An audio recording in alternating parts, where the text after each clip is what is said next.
tardes a todas las personas que hoy nos acompañan. Buenas tardes, Sofía. Para mí es un placer estar aquí. Soy Zulay Macías Osorno. Me dedico a pensar la escena, digamos, en general, específicamente la danza, pero cada vez amplío más mis horizontes. Y me encanta mucho acercarme, ¿no?, como a la cocina, a los procesos, a los montajes de las obras.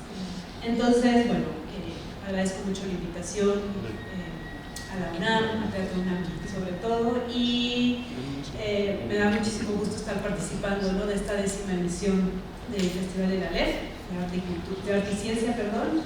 Entonces, este espacio, ¿no?, será para conversar sobre la obra que vamos a ver unas horas después, que se llama Nombres de Combate, y que, bueno, afortunadamente tengo el placer de que me acompañen Martín López Burier, sí, que es quien hace la dramaturgia y es la dirección también, y Sofía López, que es parte del elenco, o sea que vas a correr después de esta conversación, y también es codirectora de la compañía que se llama Teatro de Quimeras. Bueno, es un gusto, bienvenidas a todos ustedes.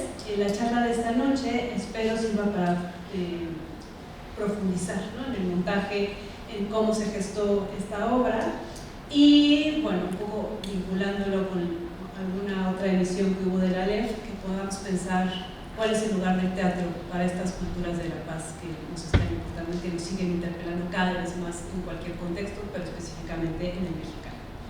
Entonces, bueno, para este fin me gustaría proponerles iniciar esta conversación, también muy de acuerdo, ¿no?, con todo lo que está planteando en la LEF en esta 10ª edición, que es pensar las posibilidades del arte, del teatro específicamente, para crear otras narrativas sobre nuestro mundo, sobre nuestra actualidad.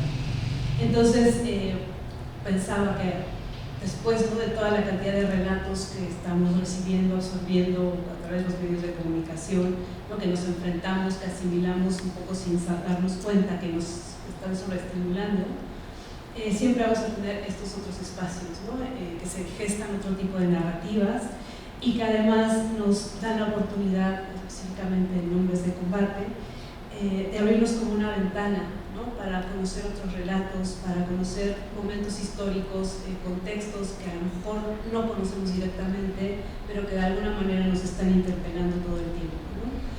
Temas que, bueno, se ocurrieron en la década de los 60, de los 70, pero que se van actualizando en México, que se van actualizando en, bueno, donde vivimos con otras personas, y que además está ahí siempre esa insistencia de seguir narrándolos, ¿no? Hay algo ahí que nos dice cuéntame otra vez, cuéntame otra vez, cuéntame otra vez. Entonces, aquí vamos a tener esta insistencia en la memoria, ¿no?, en la insistencia de no olvidemos lo que ha sucedido, pero me gusta mucho esta idea de no olvidemos las atrocidades, pero tampoco las esperanzas, ¿no?, que se van gestando en estos lugares y en estos contextos. Entonces, ahora en Nombres de Combate tenemos como esta insistencia en la memoria, está en los relatos de la familia. Es como una manera de acercarnos y narrar lo que ha sucedido en nuestra familia y de alguna manera insertarlo en ese otro contexto, que ahorita que estaba viendo aquí fue ahorita esta línea, el tiempo que tienen, cómo se ve muy visualmente este diálogo, ¿no?, entre la historia general, ¿no?, que se va haciendo cada vez más abstracta, a la par, ¿no?, de esta historia familiar. Y sin que sea así muy explícitamente, la misma imagen va hablando de un diálogo, ¿no?, de algo que va corriendo a la par y se va entrelazando. Entonces, bueno, me importa pensar esto, ¿no?, como cualquiera de nosotros podemos ser los sujetos de archivo, ¿no?, que vamos gestando historias, que vamos acumulando documentos, imágenes, fotografías, objetos, y que cualquiera podría contar una historia y que esa historia podría reflejar una sociedad en general. Entonces, bueno, a mí me interesa mucho cómo podemos pensar, ¿no?, cómo se retoman estas historias mínimas para llevarlas al teatro.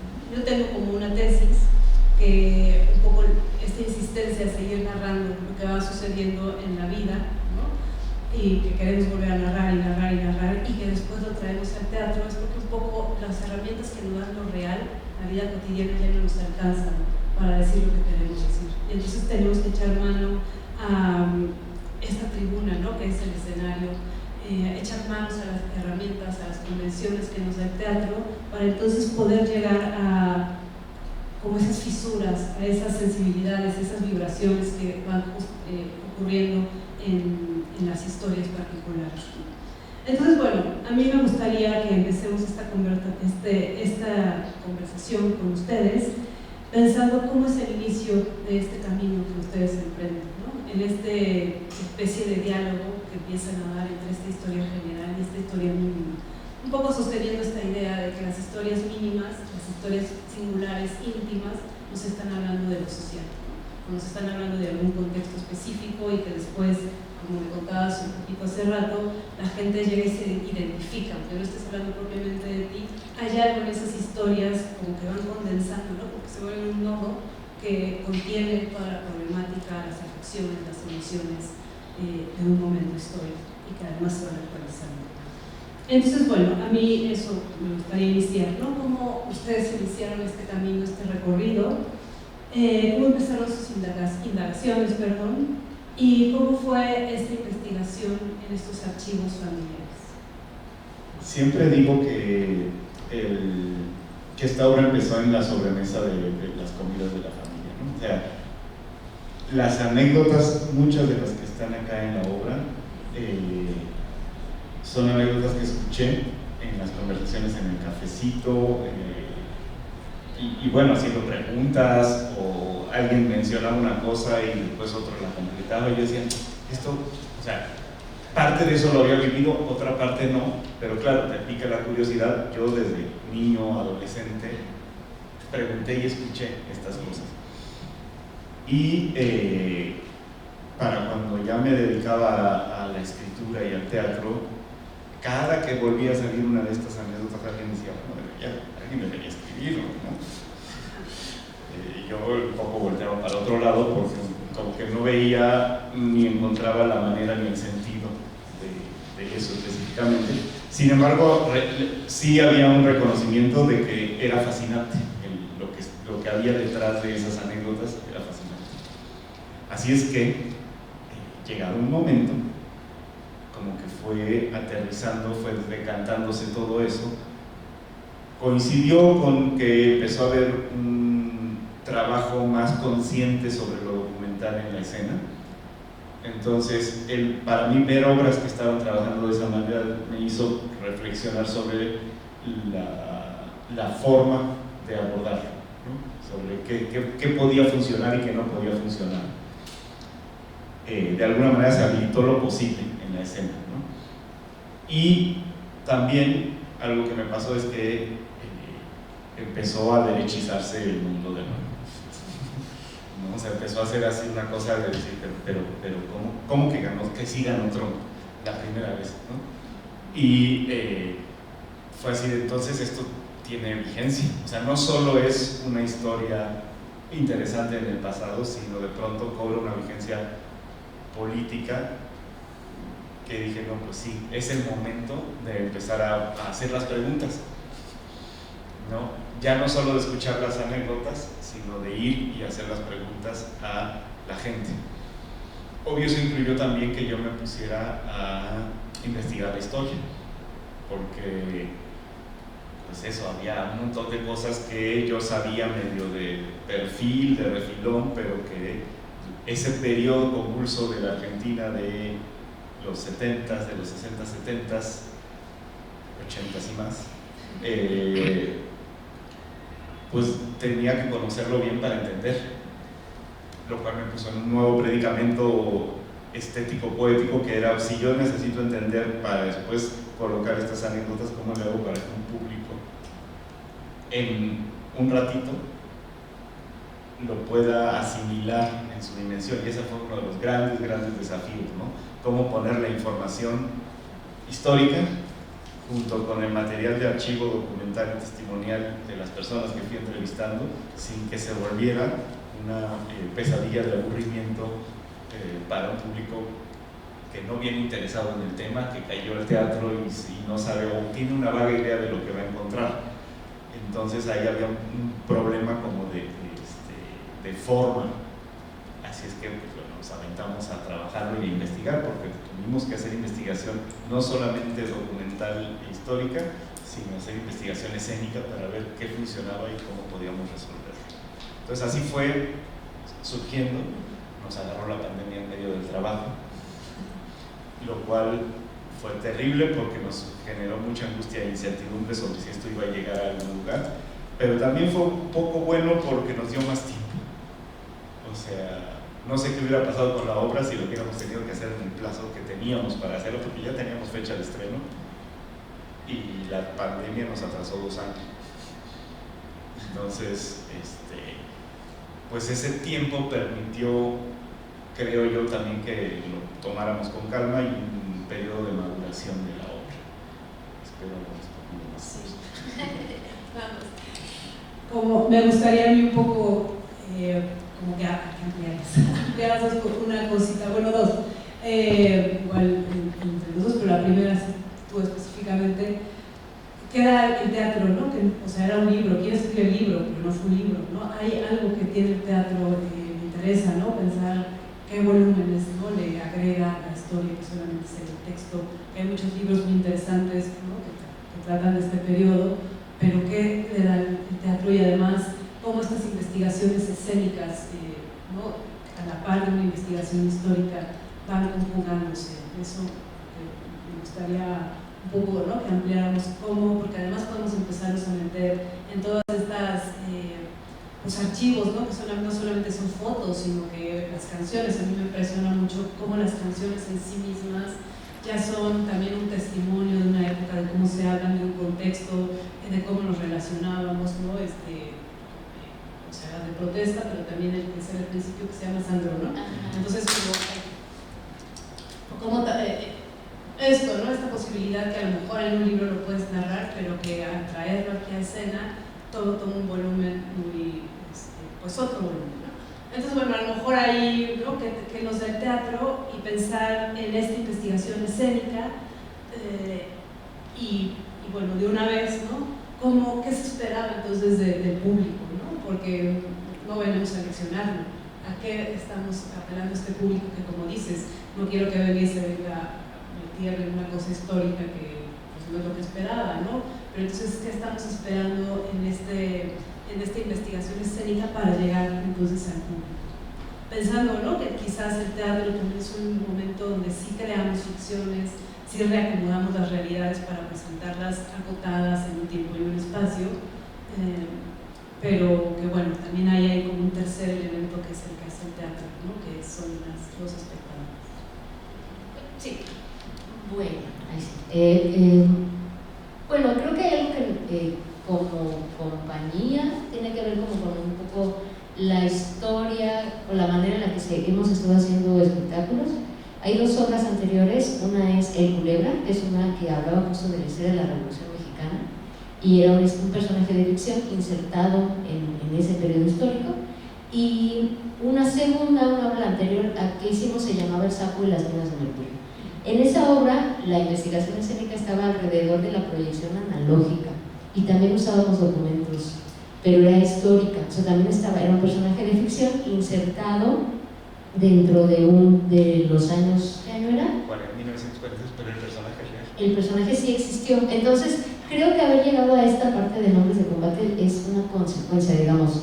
No creo que haya sido con algo que se haya decidido, pero que sí tiene que ver con una política que ha tenido la compañía, como de ir y espejear lo que ha sucedido en la historia con contar historias, ¿no? O sea, que eso es lo conecto con esto que dices sobre la ficción, ¿no? Y claro, en este caso estas personas se vuelven unos personajes vivos a través de los actores, ¿no? Que representan personajes que están vivos. Ahí creo que es donde sucede como este lugar en donde este volumen, digamos, se convierte no solo en volumen, sino también en una imaginación, en una perspectiva, y que eso permite que otra vez reflejemos esa historia que se está contando, que es la historia de unas personas que vivieron en un periodo muy importante en Argentina, que ha movido personas a vivir en este país. O sea, es algo que creo que es un espacio que a mí, al menos como mexicana, me ha permitido observar que esa realidad de los argenmex, se les llaman acá, realmente es una gran cantidad de personas que han vivido en 2 países y que su corazón está en México y que su corazón está en Argentina, y ir y venir ha sido un proceso amoroso, porque México ha recibido muy bien a esas personas y Argentina también ha tenido una politización en ese momento muy importante. O sea, es historia viva, o sea, creo que eso es, y se nombra, ¿no? O sea, memoria viva, pero la verdad es que está encarnada, o sea, tiene que ver con alegría, sufrimientos, decisiones, anhelos de vida, y creo que moverla en el teatro y acompañarla con este trabajo que ya habíamos, o sea, se había trabajado también, de lo audiovisual, de las proyecciones, de mostrar documentos, es recuperar esta idea de que justo lo que nos ha pasado en el pasado, tiene una repercusión en el presente. Y creo que algo que es muy bonito del teatro, pues que sucede aquí, ¿no? Frente a todos. Nosotros estamos aquí juntos escuchando una historia que también la escuché en muchas sobremesas, y hay un montón de anécdotas divertidísimas que siempre se pierden, y he escuchado también anécdotas de otras personas que han venido a ver la obra y que se han sentido reflejados y que han contado sus propias historias que se parecen a estas, y se vuelve como un, pues sí, una cadena, ¿no? Esto que pues hemos hablado mucho con el grupo y nosotros, ¿no? Que se vuelve, pues sí, justamente como un espacio de estas hebras de paz, ¿no? Estos lugares en donde va sucediendo, que se va reflejando esto y nos permite acercarnos a algo que le pasó a una persona real y que también le sucedió a todos los personajes de la historia, o sea, también eran personas, ¿no? Y creo que ahí hay el teatro tiene esa potencia, ¿no? Ese volumen, ese lugar en donde nosotros estamos aquí frente a ustedes contándote una historia y hay una persona viva que resolvió eso de esta manera, y todo en el marco de un espacio de ficción, que creo que eso es lo más divertido de todo. ¿Quieren decir más? Preguntaste al principio si qué aporta el teatro que no esté ya en los libros, ¿no? Sí. Y yo, o sea, creo que hay algo que es fundamental, que es la presencia. O sea, finalmente lo que podemos hacer con el teatro es hablar de lo mismo, pero no con la intermediación de las letras, del objeto libro, de la distancia entre autor y lector, sino aquí en cortito, dicen conspirando unos con otros. Y si algo sostiene el teatro todavía es esta sensación de la conspiración, ¿no? Nos reunimos a respirar juntos, y ese respirar juntos solo ocurre con los cuerpos y la respiración de actores y espectadores al mismo tiempo. Si cualquiera que vea el video de esta obra, probablemente se pierda la mitad de la obra, aunque lo vea completo, ¿no? ¿Por qué? Porque no está esta cosa extraña que se genera cuando la gente está en presente. Y además creo que políticamente, ya hoy en día políticamente reunirnos en el teatro a vernos y a respirar juntos ya es un acto de resistencia, porque parece que paulatinamente las redes sociales nos distancian de los cuerpos. No es casualidad que haya tanto odio en la red social, porque es mucho más fácil cuando no está el cuerpo del otro insultarlo, agredirlo o despreciarlo, hacerlo menos. Y aquí no, aquí el cuerpo está vivo, está presente, y hay que asumir las consecuencias de lo que se dice, a diferencia de lo que sucede en las redes sociales. Ya no digamos con inteligencia artificial, que es el siguiente paso, ¿no? Que todo bien con la inteligencia artificial como herramienta, pero todo mal cuando intenta sustituir la presencia y los cuerpos vivos y las cosas humanas que nos hacen humanos, que es vivir juntos, ¿no? El ser humano no vive solo, vive junto a otros seres humanos, y en la medida en que eso se va aislando, creo que hay un problema. El teatro me parece que tiene una cualidad que en cuanto le quitas la presencia empieza a desaparecer, ¿no? Existen experimentos de teatro sin presencia, sin cuerpos, en presente, a veces hay sincronía en el tiempo, pero no los cuerpos juntos. Sin embargo, algo empieza a desaparecer del fenómeno, y del fenómeno ancestral, que significa reunirnos a contar una historia, que también creo que tiene un valor, porque hablando de nuevas narrativas como eligió como tema el Festival Aleph, yo creo que hay viejas narrativas, ¿no? tienen que ver con juntarnos y contar. Y contarnos, porque contar es contarnos también, ¿no? Entonces, ¿qué elegimos contar? Nos construye una identidad. Creo que si algo tiene que aportar esta obra es la presencia y la construcción de una identidad a través del relato, y es una identidad muy específica porque es el relato de unas personas concretas que lo vivieron, que estuvieron ahí, es memoria viva, solo que encarnada y convertida en un evento poético por, ahora sí que, la magia del teatro. Y una cosita nada más, la palabra. O sea, yo creo que, bueno, que aquí está Eve contando, ¿no? Que justo yo tengo unas notas de tu libro en mi texto, y ahorita que te lo digo, te lo voy a contar, con mis palabras, ¿no? Que hay un espacio ahí de permitir que la voz resuene lo que estás sintiendo y dejar que haya alguna especie como de vibración que va más allá de lo que significan las palabras, y creo que eso también lo tiene el teatro. O sea, la palabra hablada que relata imágenes, pero que al mismo tiempo está vibrando en sonido, contando algo que solo lo podemos sentir cuando yo lo hablo y tú lo escuchas.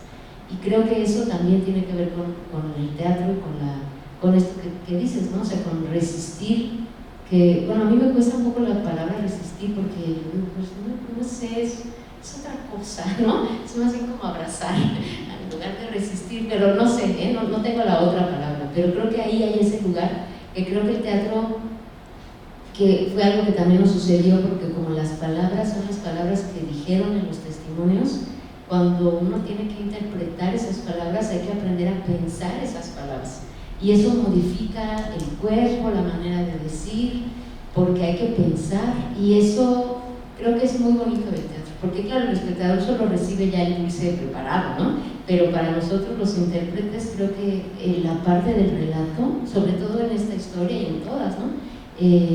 Que hay una presencia sonora también, como lo que dices de las canciones, ¿no? Digo, porque no es que, no digo, nosotros, no sé, los mexicanos conocen Sandro de América y suena, pero que Eduardo lo haya conocido de joven, que haya visto ese proceso, y que alguien que conoce a Sandro dice, claro, ahí se hace como un reflejo que es muy entrañable para mucha gente, y la gente cabecea las canciones como las oye, o sea, entonces es muy lindo también cómo resuena eso.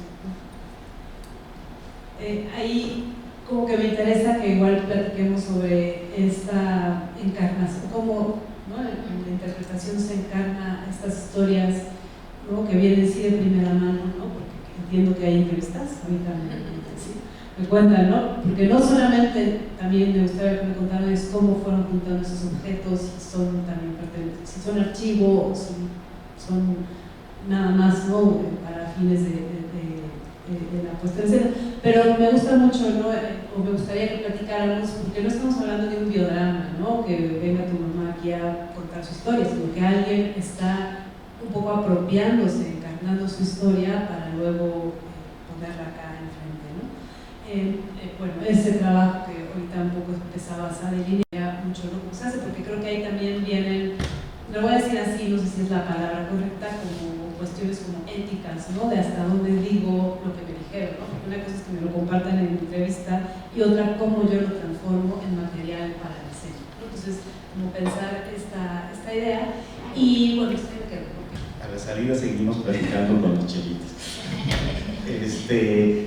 Bueno, sí, la cuestión ética es tremenda cuando trabajas con este tipo de materiales. Estamos haciendo una especie de extractivismo de la memoria. Bueno, a veces ese es el gran riesgo, ¿no? ¿En qué medida no acabas instrumentalizando el testimonio de otra persona para hacer tu obrita y que te lleven a festivales, ¿no? O sea, y creo que ocurre más de lo que queremos admitir, ¿no? Creo que de hecho es un problema ético importante en los formatos de arte y teatro documental. Que claro, como de pronto se pone de moda en ciertos circuitos internacionales, pues todo el mundo quiere echarle mano, ¿no? Y acaba importando menos eso que ir y hacer el viajecito y rodearte con la gente linda del circuito internacional del arte contemporáneo. Entonces, creo que el primer ojo atento tiene que estar ahí. Otra es, ¿cuál es la intención? Porque a veces uno hace obras para confrontarse con su propia familia, ¿no? Dice, voy a hacer esto porque no me gustó cómo me fue en la vida y quiero echarle la culpa a alguien y ahora vamos. En este caso no era así, ¿no? O sea, de hecho, algo que me pasaba y que quería tener muy presente en el proceso de creación y también ya del resultado era que yo viví esos relatos de una manera emocionante. Para mí era emocionante escucharlos y para mí estas personas que lo vivieron en mi visión de niño eran héroes. Entonces yo dije, quisiera recuperar algo de eso. O sea, para mí mi perspectiva era de admiración. Entonces yo quería recuperar un poquito esa sensación, sobre todo en un tiempo donde hay un reclamo generacional a los baby boomers por habernos dejado el mundo de mierda en el que estamos viviendo, ¿no? Y yo decía, bueno, ciertamente estamos en ese mundo y alguien nos lo dejó, pero hubo gente que hizo lo posible por cambiarlo y porque fuera de otra manera, y eso no lo podemos dejar de lado, ¿no? Entonces, bueno, todo eso estaba involucrado y en este caso la obra era un homenaje, no era una confrontación, así es que ahora sí que como principio ético yo dije, no voy a poner nada en la obra que ellos no quieran que salga. Así es que cuando estuvo escrita, se las compartí, o sea, bueno, hice una edición, obviamente tenía 5 horas de entrevista de cada persona, entonces era así, de material era gigantesco. Sí, yo hice las entrevistas. Entonces, bueno, pues, seleccioné, acomodé, edité, traté de conservarlo literal, además. Corregí cuestiones de sintaxis y de gramática para que fuera comprensible, porque el lenguaje hablado es muy caótico, pero traté de mantener las palabras como las dijeron, también para mantener como ese vínculo muy cercano con lo real, ¿no? Con la palabra real, y que eso atravesara los cuerpos de los actores que no iban a ser ellos. Y ya que estuvo el cuerpo del texto vaciado, se los compartí para que fueran mis primeros lectores y pudieran decir sí, no, mejor, ajá. De hecho pasó que 2 de los testimonios quedaron fuera, porque dijeron, no, prefiero que no salga nada de esto que dije. Entonces quedaron fuera, lo reescribí, lo reacomodé, porque incluye también hay un asunto de estructura, ¿no? Si quedan fuera 2 testimonios, pues todo se reestructura y hay que volver a reelegir las partes. Y sin lamentarlo, pues, porque es así de, pues es que la obra tiene que ser lo que pueda llegar a querer ser compartida. Entonces, para mí era bien importante eso, y obviamente cada persona pudo decir, oye, eso sí lo dije así, pero no es lo que quería decir, ¿no? O eso me interpela de esta manera, cuidado. Y creo que resultó bien porque pues ya después de varias temporadas no había más quejas. Entonces, ¿ha cambiado la...? Sí, hemos ido cambiando cositas. Ya del estreno acá, sí hubo una edición importante porque era más larga, porque de pronto había una parte que resultaba un poco redundante y con todo el dolor de nuestras almas tuvimos que quitar algunas anécdotas. Bueno, todo el dolor de mi alma. Porque son anécdotas muy divertidas, pero ya en la perspectiva de un espectador se vuelve repetitivo. Entonces había que ir ahí eligiendo muy bien y con mucho cuidado que dejar. Pero finalmente creo que logramos eso, ¿no? El cuidado de las personas que generosamente dieron su testimonio. Y pues para mí, creo que en los formatos documentales esa preocupación ética, y también hoy creo que hay una preocupación ética no solo con las personas vivas, que sería la principal, ¿no? O sea, a quién afectas o no al hacer esto que haces en concreto, ¿no? ¿Qué se modifica en las personas que están involucradas? Y luego los espectadores que vienen a escuchar y que quizás no dieron testimonio, pero también están afectados por lo que sucedió.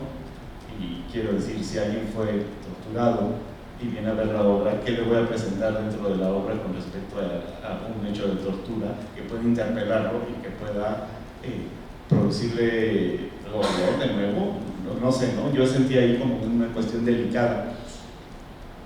Y ahí es donde yo también decía, pero es que yo no quiero hablar de una historia de dolor, aunque esto está atravesado por un dolor y por hechos terribles y por una crueldad atroz, inimaginable para la mayoría de nosotros.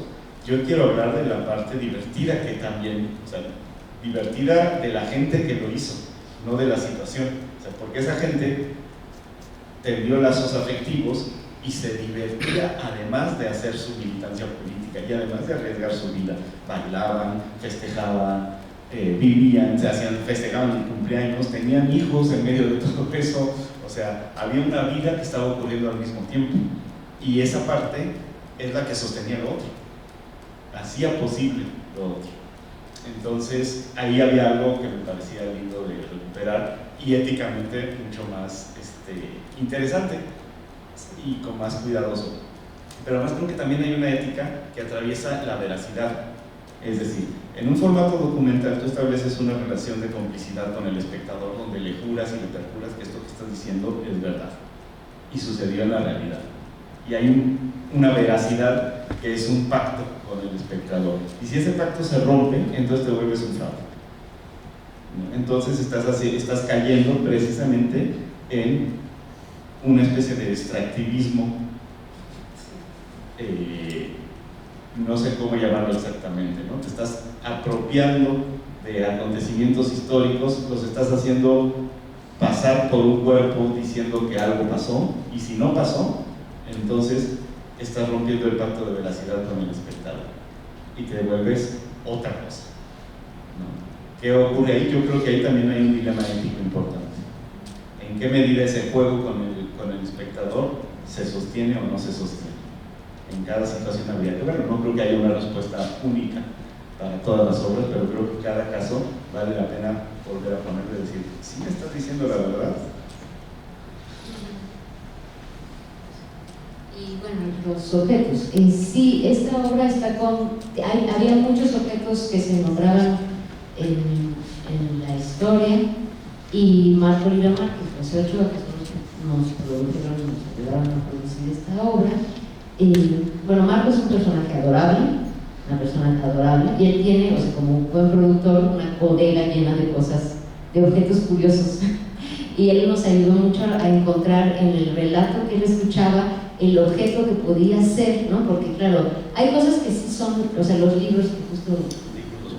Los pasaportes, las fotografías, que son como las fotos reales, pero hay algunos pequeños objetitos como los Playmobil o los carritos o los aviones, pues que ya no los tienes, ¿no?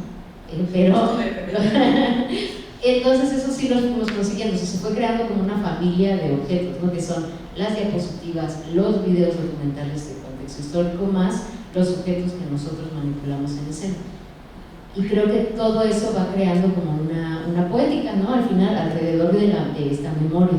Y sí, o sea, creo que son distintas familias, por así decirlo, ¿no? O grupos semánticos que nos ayudan a que el espectador, que creo que eso es algo importante de pensar. O sea, yo sé que, bueno, todos tenemos muy buenas anécdotas, o si queremos, historias de vida interesantes y emocionantes. Todo el mundo, si quieres, puedes encontrar algo interesante. Pero la verdad, cuando yo me vengo a sentar al teatro como espectador, la verdad sí me quiero emocionar y quiero que sea algo divertido, o sea, no nada más una anécdota, ¿me explico? Y creo que en este proceso que hemos llevado, la madurez de tu dramaturgia y el trabajo que hemos hecho en la escena nos ha permitido crear un espectáculo que no solamente es para los que conocen la historia, ¿me explico? Tendríamos que permitir que estas historias que se recuperan resuenen en otras personas que no las vivieron o que no las conocieron, porque si no, también solamente me estoy hablando a mí misma y quiero que la gente me escuche y ocupo al teatro para contar algo que solo es importante para mí. No significa que nosotros no seamos importantes en nosotros mismos, pero la ficción es invitar a alguien a tu casa. O sea, yo siento, bueno, no sé, esa sensación tengo yo. Entonces, si yo te preparo algo de comer, quiero que sea delicioso, que te guste mucho, que si lo has probado antes o no, aunque no reconozcas los ingredientes, sepas que esto está preparado para ti, no es algo que estamos haciendo solo para nosotros. Y claro, el teatro sobre todo pues tiene estas cualidades que no se hace solo, o sea, justo necesitamos este buque, ¿no? El teatro, con la luz, con los técnicos, con todo lo que sucede alrededor, que nos permita que alguien que va caminando, compre un boleto, no tenga idea de lo que va a pasar y la pase bien. Y eso implica una factura, o sea, una manera de hacer. Y yo creo que eso sí es muy importante, y que cuando es una historia real, como esta que se está contando, no se quede solamente en una anécdota personal, sino en una elaboración escénica. Y eso creo que es algo que nos preocupó mucho a todos los involucrados en esta obra, que fuera interesante para alguien más. Porque algo que creo que es muy generoso del teatro es que no es para nosotros. O sea, el teatro es para quien viene a sentarse a verlo, aunque nosotros lo hagamos. Y eso creo que nos permite reconocernos en otras personas y no quedarnos en un discurso personal. Que bueno, a mí me pasa eso a veces con estos espectáculos que tienen que ver con historias personales, que si los comparamos con las grandes tragedias o comedias clásicas, algunas no alcanzan, no es que tengamos que llegar hasta allá, pero que al menos sea entretenido, que el platillo esté sabrosón, que tenga cositas. Y a veces nos quedamos solo con esta idea de con que yo cuente una historia personal, paso ese proceso. Y creo que no. Y también esto que decías del dolor de las personas, que yo siento que hay una parte ahí de hablar de nosotros, no solamente desde lo terrible porque el teatro también nos tendría que dar esperanzas, ¿no? Y eso es algo que sí creo que el teatro tiene esa facultad también, donde uno dice, bueno, vi a este personaje pasarla tan mal, pero me divertí viendo cómo le sucedía, ¿no? Y creo que eso es algo que tenemos que mantener, o sea, que seguir elaborando. Y que bueno, esta obra tiene todas esas cualidades, ¿no? Los personajes no sufren lo que les sucede, solo están en un contexto que es terrible, pero ellos no lo sufren. O sea, bueno, pues sí, no lo sufren. Hay cierto dolor, cierta tristeza, pero no es catastrófica, digamos, en ese sentido. Sí, como es muy evidente, ¿no? Como no estamos en la obra clavados en el dolor, sino pienso, ¿no? Como en estos lugares, México mismo, ¿no? Que hay que horrible es, pero bueno, hay que ver que no solo somos horribles, sino que hay muchas cosas, muchas historias, muchas alegrías. Y creo que un poco es lo que sucede, ¿no? Si está un contexto terrible que está narrando, pero después hay siempre, ¿no? La alegría, siempre la solidaridad, siempre pues el deseo de cambio, ¿no? Lo que a lo mejor puede más, ¿no? Que lo horrible, que lo atroz. Y bueno, me interesa también esta que han planteado los dos, un poco este pacto de veracidad, y cómo en la obra juegan entre muchas formas o formatos, ¿no? de enunciar, que van desde una plática informal hasta el contenido más, o la manera más representacional y tradicional, ¿no? De decir un texto. Entonces me gusta mucho como esa tensión que va gestándose desde hablo en primera persona, que estoy hablando, hablo en plural, como lo enuncio, ¿no? Me parece que ahí podemos pensar una tensión entre esta cosa que se ficciona sin que deje de ser verdad, ¿no? O sea, porque la manera en que ustedes están reorganizando esta historia es como opera la memoria, no opera lineal, sino opera un poco a partir de las elecciones que estoy haciendo para nombrar y traer a la escena, ¿no? Entonces, bueno, quizás por ahí podamos pensar. Y otra cosa que también a mí me llama la atención y me gusta mucho es como también dentro de la obra hay una crítica del teatro dentro del teatro.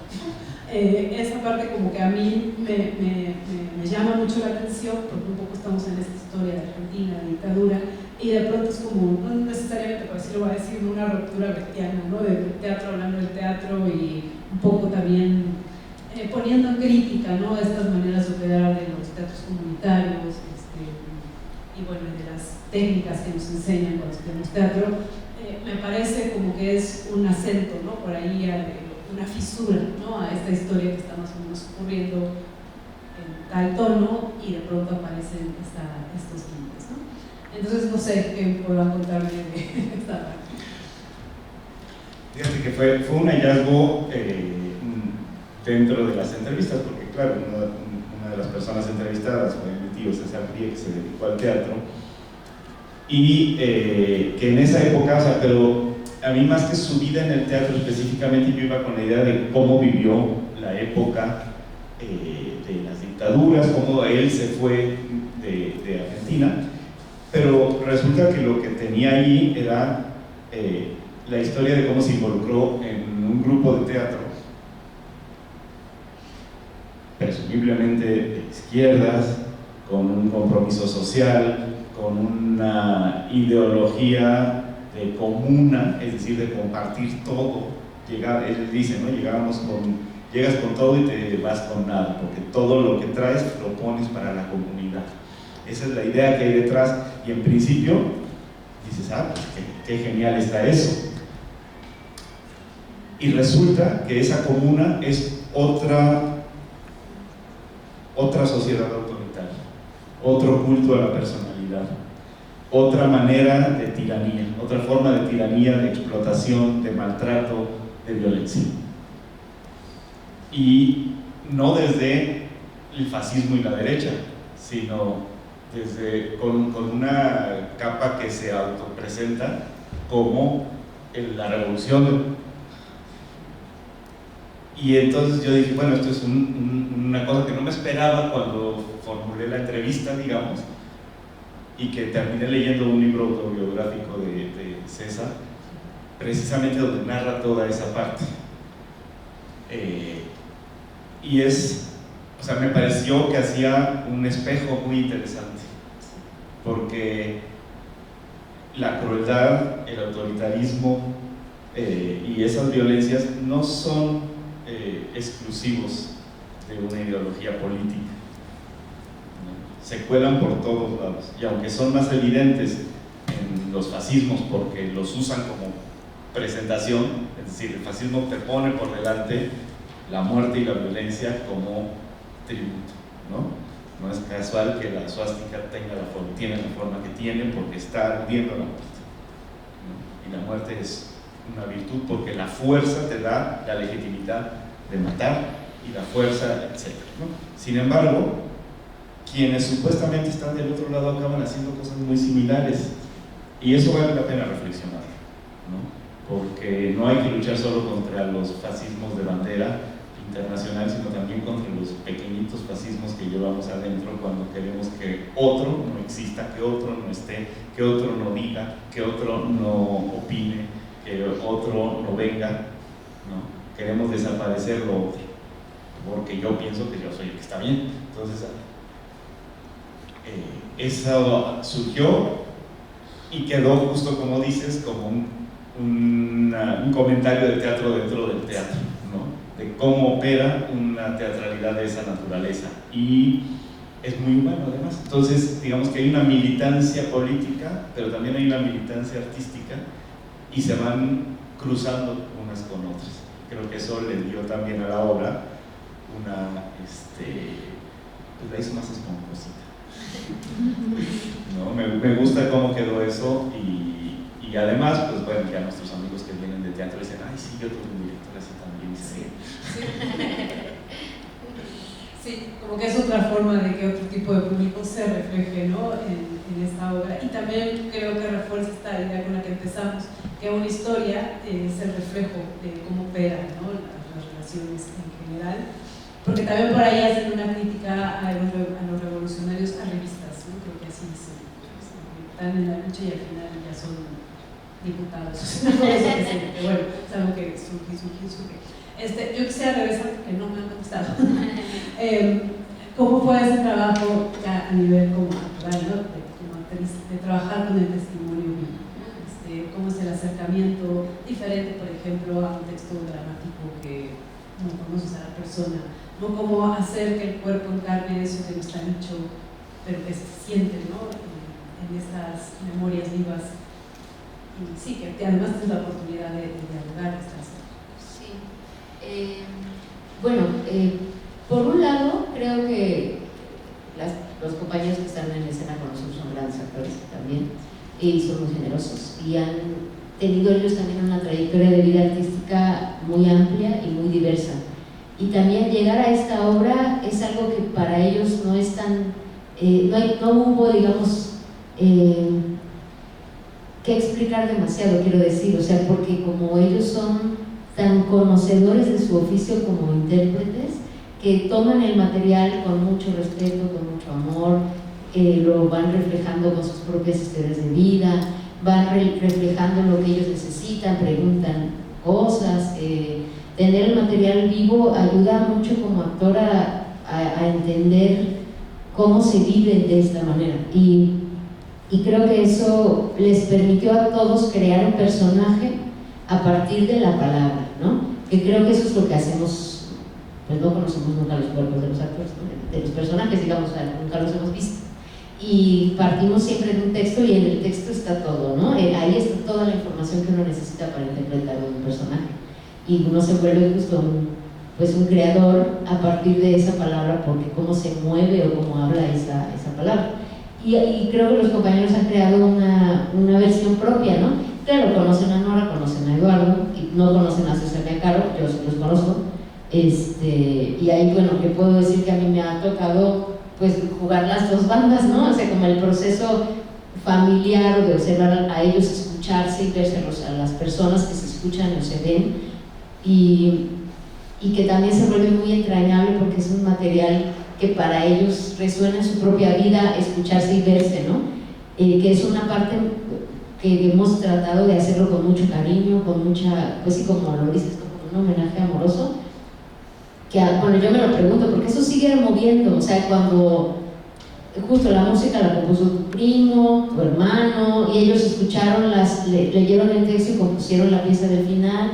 Siempre hay una relación como de ir y venir con este amor, ¿no? de Argentina y México, y que a la hora de interpretarlo hay que valorarlo y solucionarlo, ¿no? De alguna manera.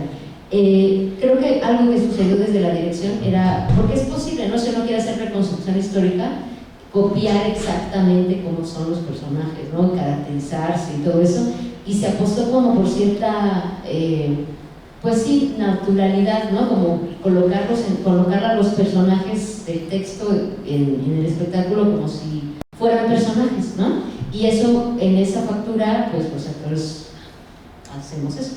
Y ahora, a mí lo que me pasa también es que yo, como conozco a Caro, que es el personaje que hago yo, que es la tía de Martín, y hablé con ella después, o sea, yo he ido a su casa, sé cómo se mueve, he caminado atrás de ella, la he escuchado, o sea, y esas cosas pues yo las ocupé, por ejemplo, ¿no? O sea, porque yo la conozco, pero también me cuidé de hacer un personaje, o sea, que ella no dijera me está replicando, sino qué elementos de ese personaje que está en el texto me puede permitir crear una Carola que no es Caro, pero que ella va a decir, no, esto sí lo hago, esto tal vez, pero es como justo eso, como un pequeño homenaje a lo que ella es.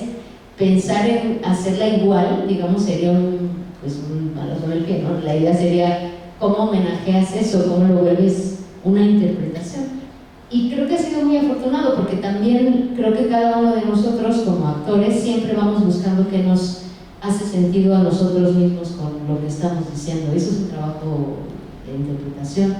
Y en este caso en especial, pues se vuelve todavía más entrañable y como con más cariño, ¿no? Porque sabemos que es algo que va a seguir moviendo emociones vivas, ¿no? Creo que eso es algo muy, muy valioso. Digo, nos falta que César vea la obra, ¿no? No la ha visto. Y César, como dirige teatro y escribe teatro también en Italia, ver su trabajo como, o sea, cuando su visión de director de un dramaturgo, quién sabe, ¿no? Habrá que ver qué opina. Porque no, eso sí no hemos tenido esa oportunidad. Caro y César no han visto la obra, ni Pablo tampoco. Pero ahí es donde creo que como intérpretes eso pues se vuelve como un gran aprendizaje, yo creo, porque todos los personajes tienen que vivirse así.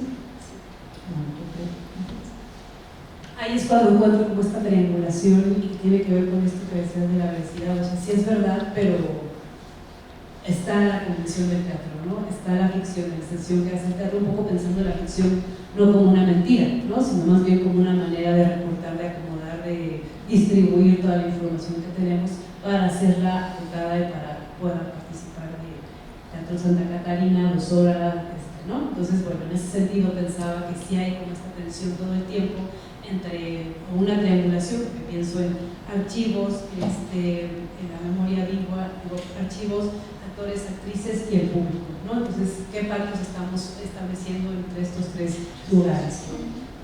Por eso mi insistencia en esta, y me importa mucho nuestra idea de si es verdad lo que te cuento, pero es diferente a ver un documental, ¿no? Por eso estamos en el teatro. Y bueno, un poco ya para ir cerrando, me gustaría que nos contaras cuál es la importancia de esa línea histórica que está atrás, ¿no? Porque entiendo que está la obra, está el intermedio, y en el intermedio aprovechemos para un poco leer esta línea, ¿no? ¿Por qué? ¿No? ¿Por qué no basta lo que está aquí? ¿Qué nos aporta? ¿Cómo se integra?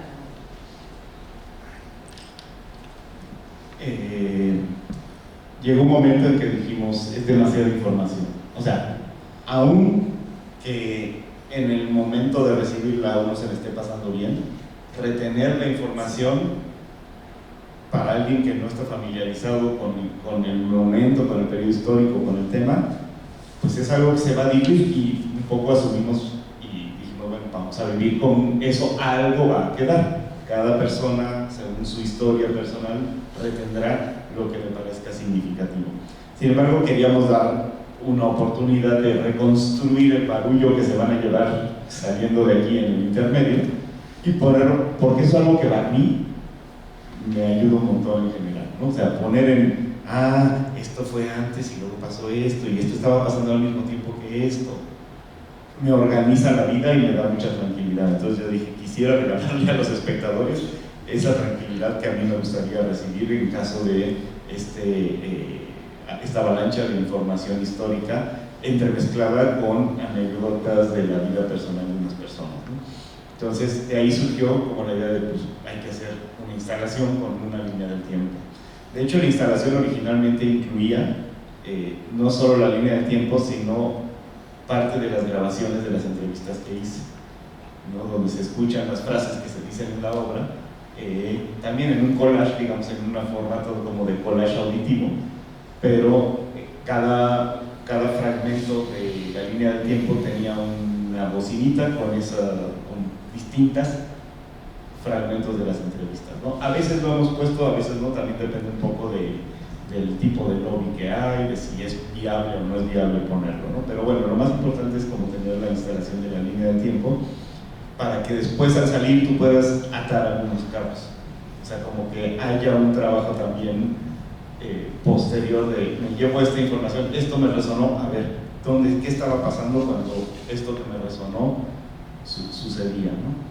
Y creo que aporta, y esperaría yo, no sé si eso está del todo logrado porque no tengo testimonios, pero me gustaría que la gente se fuera con curiosidad de averiguar más, ¿sí? O de ir a preguntarle a alguien, ¿no? Por ejemplo, si un argentmex de mi generación ve la obra, me gustaría que fuera a preguntarle a sus padres, ¿no? Oye, ¿qué pasó? O a las familiares que tenga a la mano, ¿no? Creo que algunas personas han llegado a hacerlo así de, oye, no, es que si llegué a mi casa y les fui a preguntar a mi mamá qué le pasó en el 68. Eso me gusta. Sí.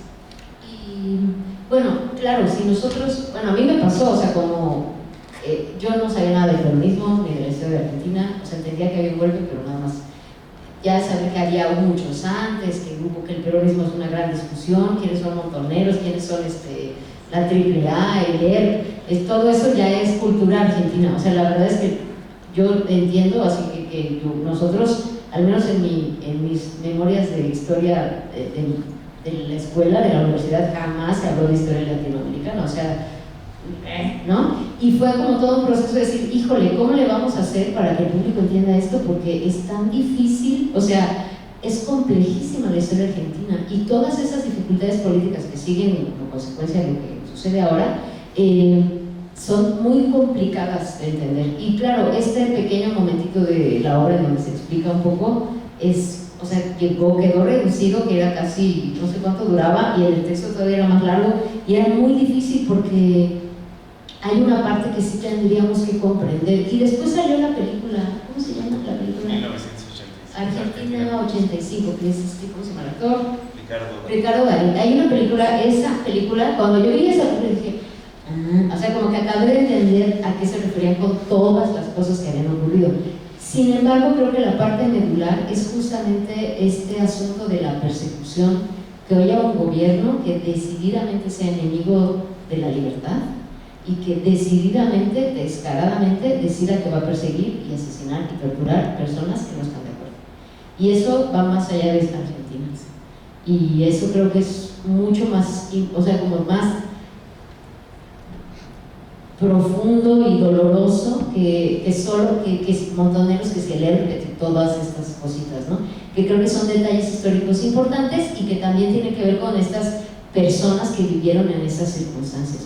También el teatro argentino pues tiene una gran tradición y que se formó justo en ese periodo histórico, se creó un montón de teatro contestatario que generó una sinergia comunitaria, una postura política, porque se usó el teatro para hablar de estos problemas.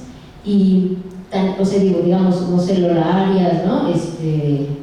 Lili Tellas, que son personas que se dedican un poco al teatro documental y que han hecho sus propios trabajos, también hablan mucho de esta herida, digamos, que tiene Argentina. Y yo creo que sí, como espectador puede ser que haya partes en las que uno diga, híjole, no sé qué es eso, y creo que la línea del tiempo también ayuda un poco a esa parte, a decir, bueno, esto sucedió en este periodo, ¿dónde estaba yo como espectador? Y si es posible ir siguiendo la historia en una línea, me puedo ubicar en de qué están hablando en esta obra. Y creo que eso es algo que nos permite a nosotros también decir, bueno, hay más cosas, no nos alcanzó el tiempo, nos hubiera gustado contarlo más, pero creo que es una decisión, ¿no? Como, pues hasta política, ¿no? Decir, esto no es solamente una historia, sino que eso es algo que está pasando, que ocurrió, que tenemos que seguir hablando de esto, ¿no? Pues, y bueno, también tu historia es compleja, ¿no? Empieza en México ¿no? Y termina o continúa en México. Entonces, como que sí siento que logra un poco asentar, ¿no? Todo esto que se está moviendo. Y bueno, me parece muy pertinente que terminemos con estas reflexiones que están haciendo, ¿no? Como conozcamos la historia para no repetirlo, por lo menos para estar atentas en lo que puede o podría derivar esta, ¿no? Cortada a las libertades y demás. Ya no me dio tiempo, pero bueno, también me interesaba mucho como esta idea que hay del exilio, ¿no? Como que se espera de un exiliado, ¿no? Y de pronto decir, yo quiero empezar mi vida, hacer otra cosa, no quiero saber nada de militancia. Hay como muchas cosas muy ricas en la obra, pero bueno, seguiremos conversando en otros momentos. Agradezco mucho que podamos haber coincidido en este tiempo, en este espacio, y pues a prepararse para lo que viene. Muchas gracias por acompañarnos.